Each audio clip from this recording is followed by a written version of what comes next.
Hello everyone, Memorial Day. I hope you are doing very well.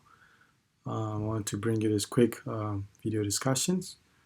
Um, so, so one of the things that come up, or one of the things that we should be thinking about, is that as you are building your house, eventually you're gonna be thinking about a caretaker, housekeeper, to either live with you or occupy the place when you travel back to your current location and that kind of stuff. Now, if you are building to move permanently, that's a whole different thing. But for those of us who haven't made the transition fully yet to Ghana or Africa, we will need somebody to occupy the place, for the time being.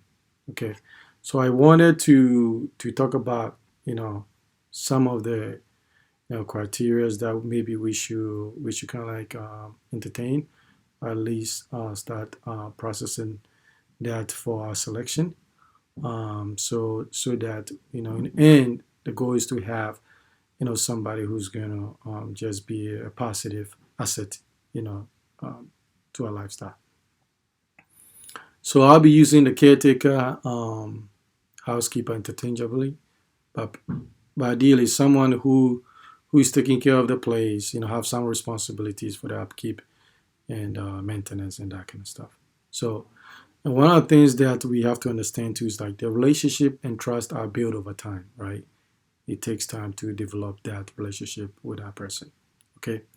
Ideally, you want to find a person who is also appreciative of the opportunity given and also reliable. So you want somebody that, um, you know, when they say they're gonna do something, is you can trust, you can rest assured that it will be done. Okay. A caretaker with job is preferable. Please avoid unmotivated and lazy people. Somebody who doesn't want to do anything. Doesn't want anything more and stuff like that. You want somebody at least that have some form of ambition to want to do something, right? So you have to discuss the do's and don'ts and also the consequences, right? You have to lay down because this is your residence, it's your private residence. So you have to tell them what is permitted, what is not permitted. You'll be surprised. You think people know better, but no, you have to let them know some of these rules. Okay. Now, your relationship with them, while cordial, should also be some professionality. Must be involved. Okay. And so, because you want to have boundaries, so they don't feel like they can do anything they want, right? So, so just keep it cordial, but that dynamic should be, you are the boss, and they have an opportunity with you, right? So you have to look at it from that aspect. Okay, now one of the things that has helped me a lot is having CCTV installation has given me access to the premises and also limits their behavior because now you have eyes on the ground. Are you able to see certain things? It's not going to be a hearsay. So that kind of like, keep some of the things in check for you, right? Hiring family members is always tricky due to the potential to misuse or disregard your rules, right? That is the thing with family members. They feel like they can get away with not listening to you. And also, if something happens and you have to remove them for violating your rules, it gets complicated. As other family members would like to put in their 2 cents. So a family friend can be an option. Okay. Also, always have one or two backup caretakers or housekeepers in mind. Should you have to fire the current one? I have had to fire one before. Chances are some of you have already done it or would do it. So it's good to always have a backup to the backup. And so then when something happens, you have somebody already that you are thinking in mind to just occupy the place for you. You don't want to be desperate looking for somebody. Or sometimes a caretaker might choose to move on. They have other opportunities and that kind of stuff. So the backup is always a good option to have. Okay. Now prepare to pay some maintenance fees, stipends, and stuff like that. So for me, I take care of um, all the bills and that kind of stuff, the utilities and that kind of stuff, with some money for food and hospital and that kind of stuff. And he does a good job, taking care of the house, making sure everything is in the right order and stuff like that. Now, rules such as no parties or excessive visitation should be considered and enforced, right? So, like I said, it's your private residence. It's not a place. It's not a public place. They should not having parties over there unless you want that to happen, and stuff like that. They should respect it. They should treat it well, right, and stuff like that. So you will have to tell them, because some of these housekeepers and caretakers get really excited, and some do get cocky and start behaving as if they are house owner, right? So you have to let them know those things are not permitted, stuff like that. And you may have, in a situation that, let's say, is a guy who's the caretaker or housekeeper, you may have a say in their dating choices, right? Because some caretakers tend to use your house to brag. They do. Oh, I built this, I own this. And in doing that may elicit some questionable character dating choices, right? And so these things do happen and stuff like that. So you want to keep an eye on that, and you want to, if you're dating, you want to make sure, what, they are with somebody who's sound and solid, they're not questionable in character and stuff like that. So you will have a say. It's your house. You can make that decision, right? You can influence that. Now, you may have to prevent access to certain rooms, okay?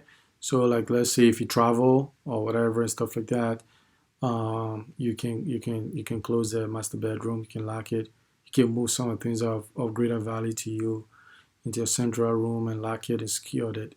You can either bring the keys with you, or sometimes you can leave the key with a whole different person in Ghana. They only have that key to the master bedroom, not to the whole house and stuff like that. So if anything is needed, you can call that person to go to the site, okay, open, have the caretaker go with them, grab that thing for you, make sure it's locked and that kind of stuff, right? So you may have to do that. Now, one of the things I also suggest is make bi-monthly calls to make sure everything's going okay. The worst thing you want to do is, like, you having check-in with your caretaker or housekeeper for 4 months, right? No. It's a long time for a lot of things to go wrong, okay? So be checking in, every 2 weeks, make that phone call, just checking on you, how things are going, that kind of stuff. Be doing that. That also let them know that you are keeping them on their toes, right? So you want to do that. Another thing, so I think is very important, is have eyes and ears on the ground to watch the caretaker's behavior, housekeeper's behavior, right? You may have to solicit some neighbors to also keep an eye, right? So this is why building relationships with certain neighbors are very critical. So you want to know what is going on, because chances are the caretaker is going to, or housekeeper is going to be doing something that you may not like, and stuff like that, because they feel like, hey, they can do it. They live there now, you're not around. So have eyes and ears, to give update. And then when problem arises, address it immediately and let them know it will not be tolerated, right? So whenever you hear some things and it's coming from a good source, reliable information, or you see something, then you want to address it immediately and nip it in the bud, that kind of stuff. So don't keep it, tuck it in someplace to bring it up later on. You want to address it right away, because in the end, a good caretaker or housekeeper, should be providing you with a peace of mind and not making your life complicated and stressful, right? So these are some of the things that I want you to start thinking about. So as you are building, you can start looking about, okay, when I'm done and I'm living outside, who do I see myself occupying one room and that kind of stuff. So you're building that relationship, you're evaluating people's character and that kind of stuff, so that when the time comes, you have one or two options available to do that. So it's very, very important. So I want also some of you to just post, whatever issues, what are your success stories with a care housekeeper stories, and also like what are some of the challenges, so other people can come here and then get value from everything that we put together. Okay. So I hope you're having a good day wherever you are. It's like I wanted to bring it as a quick one and stuff like that. So then let me know, how to find me, and then we'll take it from there. Okay. Thank you.